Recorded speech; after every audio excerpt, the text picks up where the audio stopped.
장 1절에서 11절까지 한 절씩 교독하시겠습니다. 그러므로 그리스도 안에 무슨 권면이나 사랑에 무슨 위로나 성령에 무슨 교제나 긍휼이나 자비가 있거든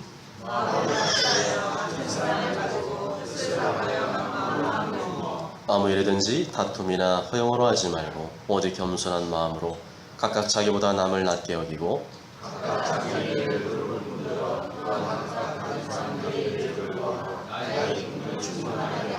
너희 안에 이 마음을 품으라. 곧 그리스도 예수의 마음이니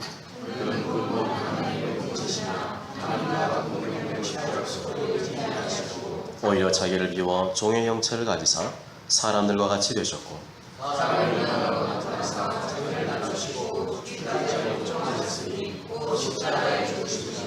이러므로 하나님이 그를 지극히 높여 모든 이름 위에 뛰어난 이름을 주사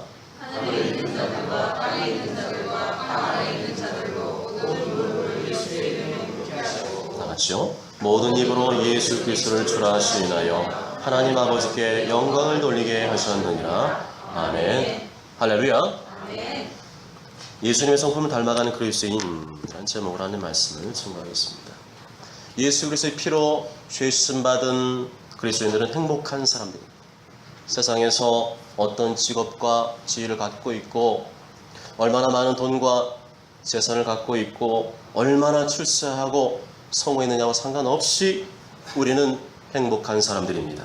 왜냐하면 진심으로 마음에 예수를 영접한 사람, 위로부터 성령으로 거듭난 사람, 하나님의 뜻대로 살아가는 그리스도인에게는 하나님의 나라의 상속권이 주어져 있기 때문입니다. 마태복음 25장 34절에 그때 임금이 그 오른편에 있는 자들에게 이르시되 내 아버지께 복받을 자들이여 나와 창세로부터 너희를 위하여 예비된 나라를 상속받으라.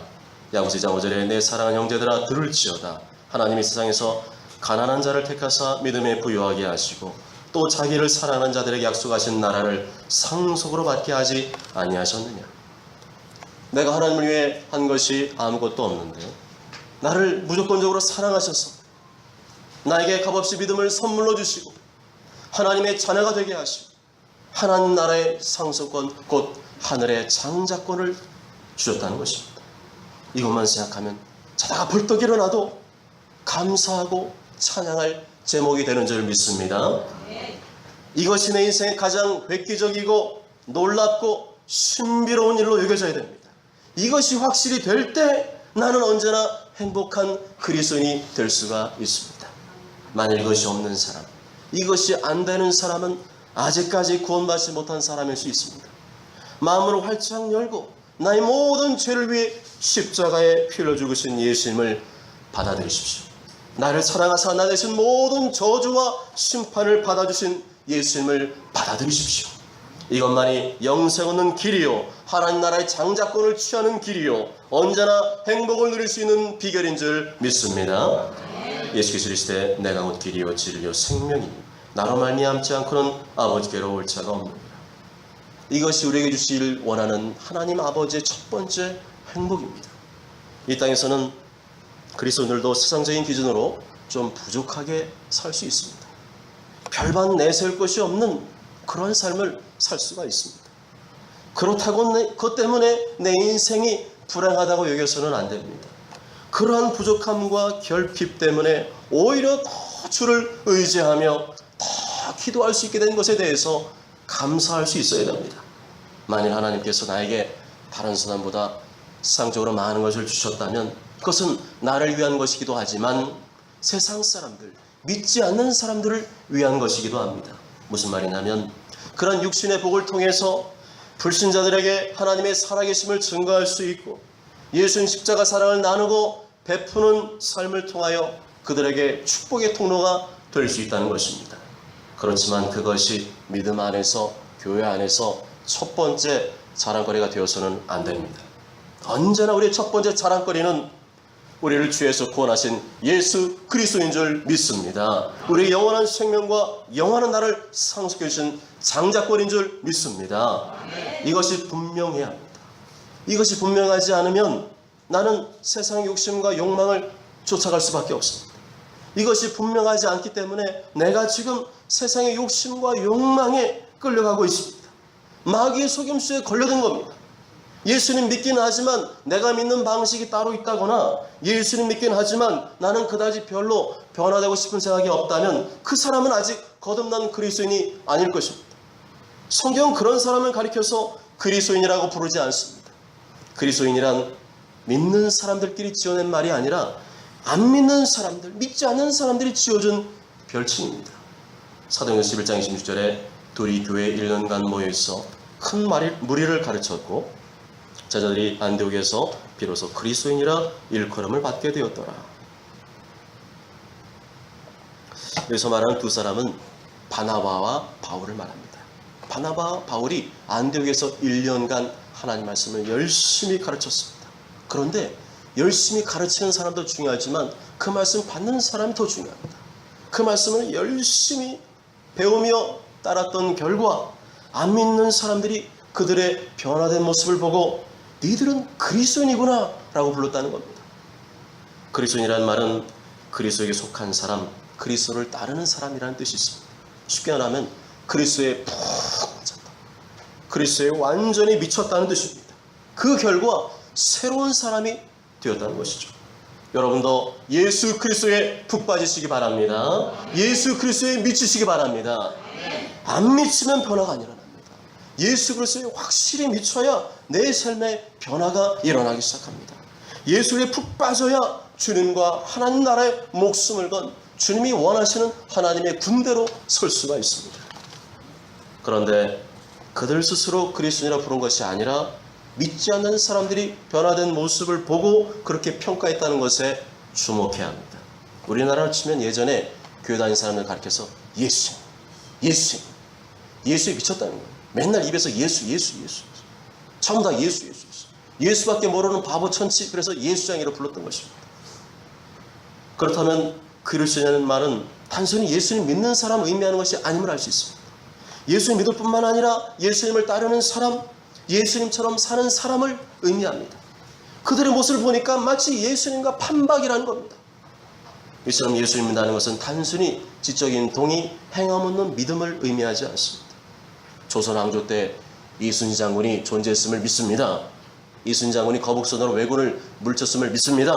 그와 같은 역사적 사실엔 동의가 아니라는 겁니다. 그렇게 단순한 지적인 동의를 믿음으로 착각하고 사는 사람은 그 삶의 변화가 일어나지 않습니다. 머리와 삶이 따로 돌아갑니다. 예수님의 아름답고 거룩한 성품이 밖으로 드러나는 것이 아니고 변화된 언어가 행위가 드러나는 것이 아니라 여전히 옛사람의 자기의 모습이 드러나게 되어 있습니다. 우리는 그런 사람을 가리켜서 거듭난 그리스도인이라 말하지 않습니다. 거듭난 그리스도인이란 말 그대로 거듭난 삶을 보여주는 그리스도인입니다. 내 마음속에 받아들인 예수님이 진정 계시다면 내 속에 계신 예수님의 인격과 성품을 있는 그대로 보여주는 사람입니다. 내가 믿는 예수님이 얼마나 좋은지, 그 예수님과의 사랑에 푹 빠져서 예수님 닮기 위해서 발버둥 치는 사람, 그것이 내 인생의 목적인 사람, 세상의 재미와 오락보다도 예수님과의 교제를 더 즐기는 사람, 그러다 보니까 점점 예수님 닮아가고 예수님과 비슷해진 사람, 그 사람이 바로 거듭난 그리스도인이다 말씀하는 것입니다. 그렇다고 이것은 완벽함을 의미하지는 않습니다.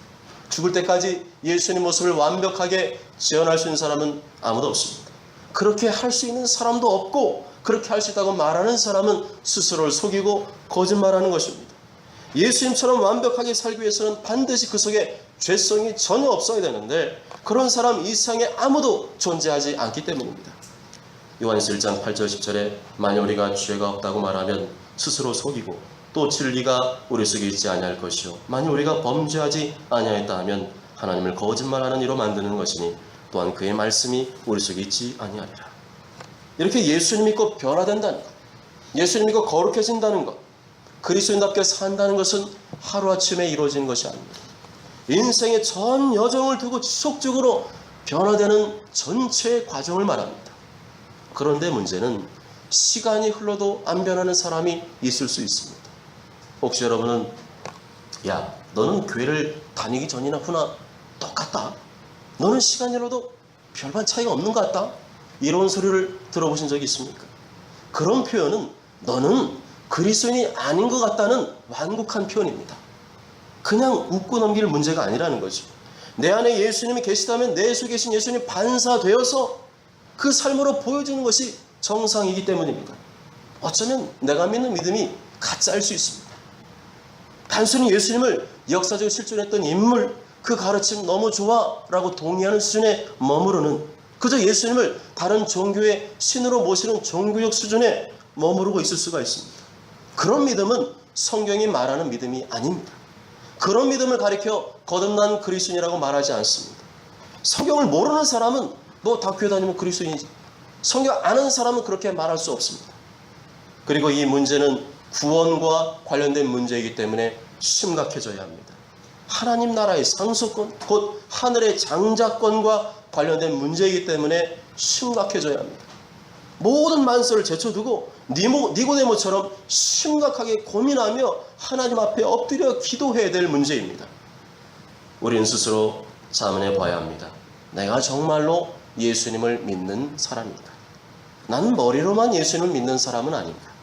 단순히 예수님의 존재, 예수님의 가르침에 대해서 지적으로 동의하고 있는 사람은 아닌가 물어봐야 합니다.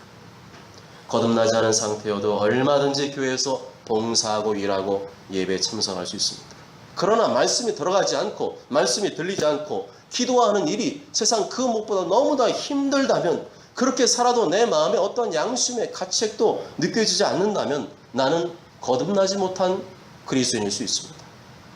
진심으로 예수님 믿고 거듭났다면 반드시 변하게 되어 있습니다. 하나님 말씀으로 자기를 쳐서 복종시키고 자기를 부인하고 자기 십자가를 짊어지고 예수님을 따르게 되어 있습니다. 그리고 그런 사람에게 창세로부터 예비된 하나님 나라가 상속되어 있는 것입니다. 하나님 나라의 상속권이 주어졌다는 말은 하나님의 자녀로서의 신분을 획득했다는 의미입니다. 하나님의 자녀가 되었기 때문에 하나님 나라가 들어갈 수 있는 것이고, 하나님의 자녀가 되었기 때문에 하나님 아버지로부터 물려받을 상속권이 있는 것입니다. 이것은 또한 히브리서 12장 23절에 나오는 하늘에 기록된 장자들의 모임의 회원이 되었음을 의미합니다. 이것이 확실한 사람은 반드시 변화된 삶을 살게 되어 있고, 이 세상에서 무슨 일이 벌어질지라도 그 어떤 죽음도 두려워하지 않고 늘 행복한 삶을 살 수 있는 줄 믿습니다. 신명기 33장 29절에 이스라엘이여 너는 행복한 사람이로다. 여호와의 구원을 너가 쳐둔 백성이 누구냐? 성경은 말합니다. 행복한 사람이 누구냐? 세상으로 잘 나가고 뭔가를 많이 쥐고 있는 그 사람을 본 사람이 아니라고. 오직 하나님의 구원을 너가 쳐둔 백성, 그 사람이 행복한 사람이라 말씀하는 줄 믿습니다. 세상 기준으로 가지 마십시오. 하나님이 말씀하는 기준으로 나는 행복한 사람인 줄 믿습니다. 지금 내가 어떠한 상황이 있든지, 내가 부족하든지, 내가 못났든지, 다른 사람 나 인정해 주지 않아도 나는 하나님 때문에 행복한 사람인 줄 믿습니다. 그는 너를 돕는 방패시오 내 영광의 칼이시로다. 내 대적이 내게 복종하리니 내가 그들의 높은 곳을 밟으리로다. 그러므로 그리스도의 마음속에 이러한 기쁨으로 가득해야 됩니다. 이러한 기쁨으로 충만해야 됩니다. 천국에 대한 확신, 구원에 대한 확신, 영생에 대한 확신으로 무장해서 세상에서 나와 똑같이 신음하며 고통받는 자들에게 인생의 참 소망, 행복이 무엇인지를 보여주어야 됩니다. 그리고 교회 생활이 즐거워야 합니다. 행복해야 합니다. 그러나 그러지 못한 경우가 있습니다. 교회 생활이 불편하거나 시험에 들어 불편한 신앙생활을 하는 경우가 있습니다. 대부분 성도들 간의 갈등으로 인한 문제입니다. 이런 갈등을 겪는 교회가 빌립보 교회였습니다. 빌립보 교회는 유오디아와 순두계라는 사람이 서로 불편한 관계에 있었습니다. 4장 2절에 내가 유오디아를 권하고 순두계를 권하노니 주 안에서 같은 마음을 품어라. 바울 사도가 직접 실명을 거론하며 권면할 수밖에 없을 정도로 이 두 사람은 서로 아주 불편한 관계에 있었습니다.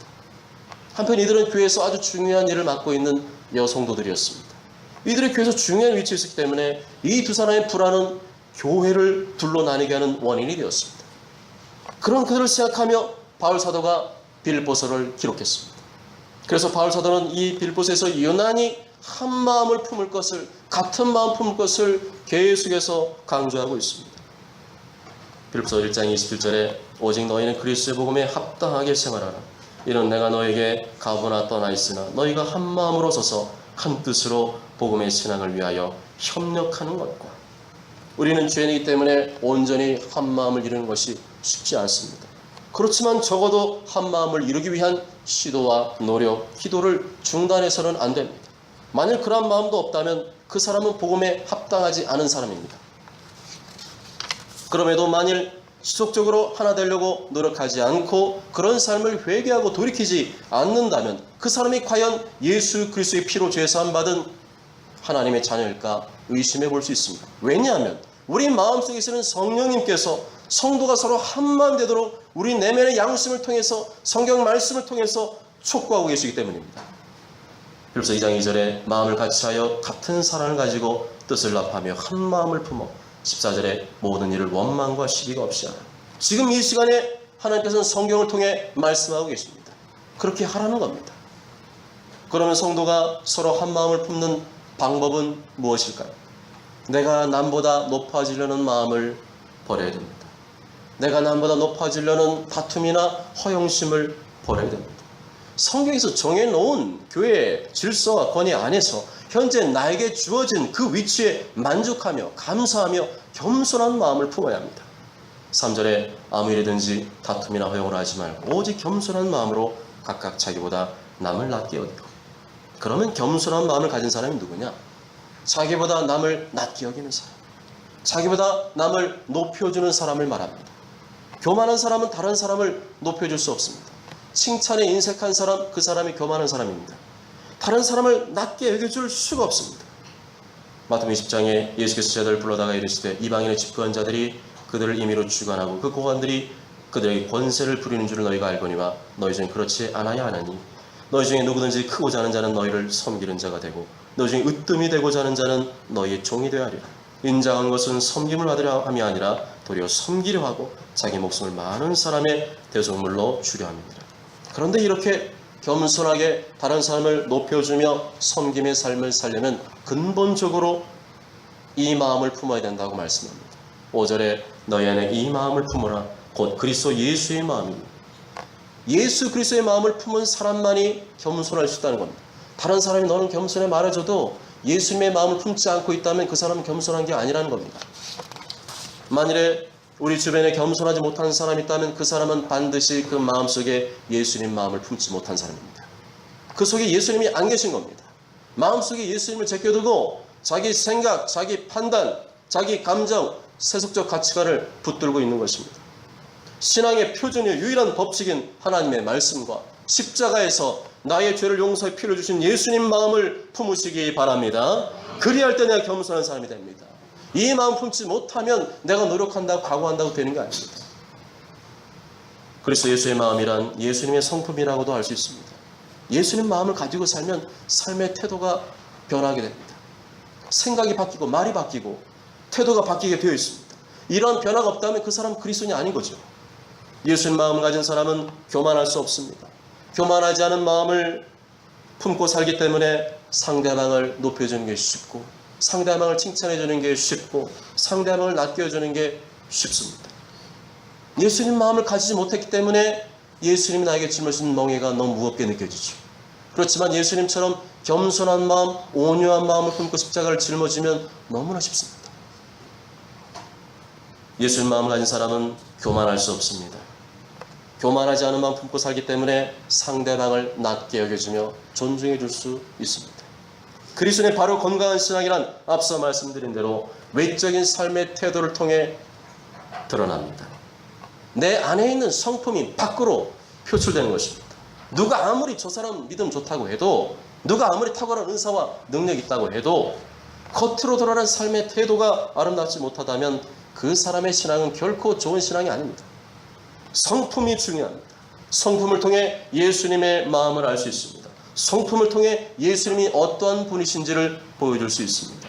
아무리 많은 능력과 은사를 행해도 그 사람이 예수님 마음을 지니고 있지 못하다면 그 사람은 하나님께 인정받을 수 없습니다. 마태복음 7장에 나더러 주여 주여 하는 자마다 다 천국에 들어갈 것이 아니요 다만 하늘에 계신 내 아버지의 뜻대로 행하는 자라에 들어가리라. 그날에 많은 사람이 나더러 이르되 주여 주여 우리가 주 이름으로 선지자 노릇하며 주 이름으로 귀신을 쫓아내며 주 이름으로 많은 권능을 행하지 아니하였나이까 하리니 그때 내 그들에게 밝히 말하되 내가 너희를 도무지 알지 못하니 불법을 행하는 자들아 내게서 떠나가라. 성품의 문제입니다. 마음속에 예수님 마음을 품고 있는가 아닌가, 그것을 주님은 아주 중요히 보신다는 것입니다. 믿음 다음으로 가장 중요한 것이 성품인 줄 믿습니다. 직원을 고를 때도 성품을 봐야 됩니다. 며느리 사유를 고를 때도 성품을 봐야 됩니다. 직분자나 중직자를 세울 때에도 성품을 봐야 됩니다. 왜냐하면 성품은 하루아침에 바뀌는 것이 아닙니다. 평소에 품었던 그 라이프 스타일들이 결국에는 성품으로 드러나게 되어 있습니다. 그렇기 때문에 성품은 꼭 봐야 합니다. 좋은 성품을 가졌다는 말은 하나님의 복을 받을 준비가 되어 있다는 말입니다. 예수님의 마음, 예수님의 심정을 가진 사람, 하나님이 어찌 그 사람에게 복을 주시지 않겠습니까? 그런 사람이 내 주변에 있다는 것은 내가 고요하고 평안한 생활을 보내시다는 의미입니다. 성품이 좋은 사람과 같이 있으면 단정하고 고요하게 편안한 생활을 보낼 수 있습니다. 그를 통해서 또한 요셉처럼 하나님의 형통한 복이 들어올 수가 있습니다. 이렇게 예수님의 성품을 가지고 살면 다툼과 갈등이 아니라 한 마음을 품을 수 있습니다. 여러 가지 다가오는 시험거리도 능히 극복할 수 있습니다. 그 결과 예수님 믿는 것이, 신앙생활 하는 것이 행복하고 즐겁게 됩니다. 예수님은 겸손의 왕이십니다. 예수님이 세상에 사람의 모양으로 오셨습니다. 하나님의 아들이신 그분이 사람의 모습으로 오신 것이 최고의 겸손입니다. 아, 저 사람 되게 겸손해, 저 사람 무지 겸손해. 하지만 최고 높은 자리에서 최고 밑바닥에 내려오신 예수님의 겸손과는 비교할 수가 없습니다. 그분은 원래 하나님과 동등된 분이십니다. 그런데 그것을 다 비우셨습니다. 하나님의 아들로서의 모든 영광과 지혜를 포기하고 이 땅의 죄인들을 구원하시기 위해서 인간의 모습, 종의 모습으로 오셨습니다. 6절 7절에 그는 근본 하나님의 본체시나 하나님과 동등됨을 취할 것으로 여기지 아니하시고 오히려 자기를 비워 종의 형체를 가지사 사람들과 같이 되셨고, 내가 자꾸 뭔가를 얻으려고 하는 한 겸손은 불가능합니다. 그러면 자꾸 내세우면 서로 부딪히고 갈등하게 됩니다. 그러면 하나 되기 어렵습니다. 사람들은 채우려고만 합니다. 자기 욕심을 채우고 내가 하는 것을 채우고, 그래서 다투고 경쟁하고 심하면 물어뜯기도 합니다. 그런데 그렇게 악착같이 물어뜯고 싸우면 뭔가를 얻을 수 있는지 모르지만 또다시 만족하지 못하고 또다시 악착같이 다투고 경쟁하는 삶을 살아갈 수밖에 없습니다. 결국에는 만족이 없습니다. 그래서 행복하지 못한 거죠. 채우겠다는 욕심에 몸부림치다가 결국 있는 것도 다 쏟아버리고 맙니다. 예수님처럼 채우기보다 비우는 것이 우리 인생을 행복하게 사는 비결인 줄 믿습니다.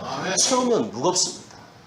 성경은 거꾸로 말하고 있어요. 성경은 역설적으로 말합니다. 세상은 채우라, 채우라, 더 채우라, 가득 채우라, 네 욕심과 만족을 채우라, 더 높아지라, 더 높아지라. 그러나 예수님은 비우라, 비우라, 비우라. 예수님처럼 채우기보다 비우는 것이 우리 인생을 행복하게 합니다. 채우면 무겁고 비우면 가볍습니다. 이건 당연한 겁니다. 비우면 가벼워지고 훨씬 자유롭고 훨씬 생동감이 있는 신앙생활이 시작됩니다. 이 빌립보서를 기록한 바울 사도 역시 예수님처럼 채우는 삶이 아니라 비우는 삶을 살았습니다. 바울은 굉장히 똑똑한 사람이었고 굉장히 잘 나간 사람이었습니다. 그 당시에 바울은 예수님 안 믿어도 훨씬 더 세상적으로는 잘 나가는 사람이, 잘 부족함이 없는 사람이었습니다. 그러나 그가 예수님 만난 다음에 무슨 삶을 살았느냐? 더 채우는 삶이 아니라 비우는 삶을 살았습니다. 자신의 가문, 학력, 지위, 모든 자랑거리를 비웠습니다. 그리고 예수님만 붙들었습니다. 그는 예수 그리스도의 종으로서 주를 위해 어떤 고난과 핍박도 감수하며 복음을 전하는 자로 살았습니다. 지금까지 자기가 추구했던 것, 자기가 앞으로 설정한 목표, 방향, 모든 것을 비웠습니다. 그렇게 비울 수 있는 사람이 예수님의 마음을 가진 사람인 줄 믿습니다. 예수님의 성품을 가진 사람인 줄 믿습니다. 8절에 사람의 모양으로 나타나사 자기를 낮추시고라고 말씀합니다. 주님은 자신을 비우고 낮추셨습니다. 낮아지셨습니다. 죽기까지 자신을 비우면서 낮아지셨습니다. 채우려는 사람은 아직 예수님이 누군지 모르는 사람입니다. 머리는 알고 있는지 몰라도 실제로는 모르는 사람입니다. 채우려는 사람은 계속 높아집니다. 계속 높아집니다. 욕심은 끝이 없습니다. 계속 하늘 끝까지 높아집니다. 그러다가 주님이 부르십니다. 주님은 낮아지셨습니다. 주님은 비우셨습니다. 성공한 사람, 유명한 사람, 잘나간 사람 찾아낸 것이 아니라 세리, 죄인, 병자들, 가난한 사람, 절실히 당신을 필요로 한 사람들을 찾아다니셨습니다. 바울 사도가 스스로 자신을 가리켜 종이라고 고백한 것은 더 이상 내 인생의 주인은 내가 아니라 주님이라고 고백한 것입니다. 바울은 종의 마음 품었습니다. 그리스도의 마음을 품었습니다. 내가 하고 싶은 대로 살지 않고 주님이 시키는 대로, 주님 말씀하신 대로, 때로는 바보처럼 우직하게 사는 것에 만족했습니다. 그리고 거기에서 진정한 행복을 발견했습니다. 그렇습니다. 교회가 하나 되기 위해서는 서로 종이 되려고 해야 됩니다.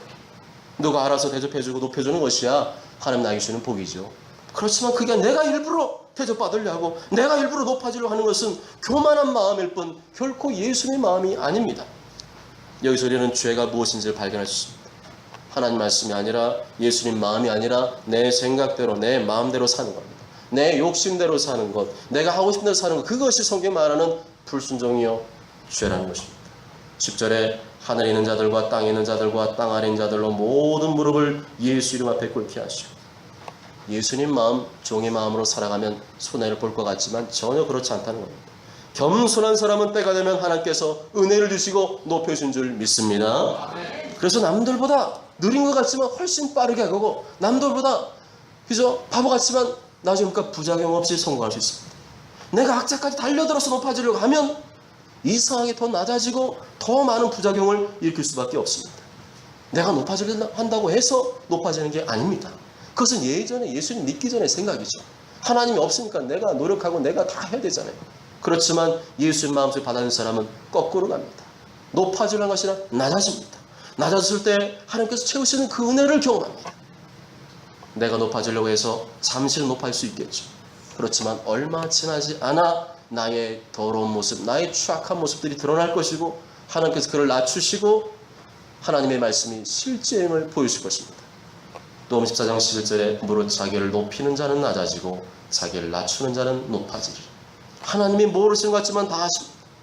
안 보시는 것 같지만 다 알고 계십니다. 우리를 정확히 아십니다. 높여질 사람이 누군지, 낮춰질 사람이 누군지 정확히 깨닫고 계십니다. 그래서 하나님을 두려워야 됩니다. 성경 말씀을 두려워해야 됩니다. 교만한 마음으로 수를 높이려고 하거나 수를 높게 평가하면 하나님께서 물리치시고 대적하십니다. 반대로 겸손한 성품, 주님을 닮은 성품으로 스스로를 낮추고 수를 비우고, 난 부족한 사람이에요, 난 연약한 사람이에요 고백하는 그 사람, 그 사람의 하나님이 은혜를 주시고 살 길을 열어준 줄 믿습니다. 아멘. 젊은 자들과 같이 장로들에게 순복하고 다 서로 겸손으로 허를 통이라 하나님이 교만한 자를 대적하시되 겸손한 자들에게는 은혜를 주십니다. 사랑하는 여러분, 여러분은 교회 생활이 행복하십니까? 혹시 교회 생활이 불편하다면 내게 주님을 닮은 성품이 부족하다는 증거입니다. 내가 아직 교만하다는 증거입니다. 주님처럼 낮아지고 비우려는 마음이 적은 것입니다. 교회에서, 가정에서, 직장에서 내가 자꾸만 낮아지려 하고 나의 모든 것을 비우려고 하면 굉장한 손해가 일어날 것 같지만 전혀 그렇지 않습니다. 정반대입니다. 사람은 몰라줘도, 사람은 안 알아줘도 하나님이 다 알고 계시고 때가 되면 친히 높여준 줄 믿습니다. 모두처럼 모두가 예수님 믿는 것에 동의하는 수준을 넘어서 자신을 낮추고 비우고 죽기까지 복종하신 예수님의 온유하고 겸손하신 성품을 본받아 한 마음으로 하나님의 교회를 굳건히 선하시길 주님의 이름으로 축복합니다.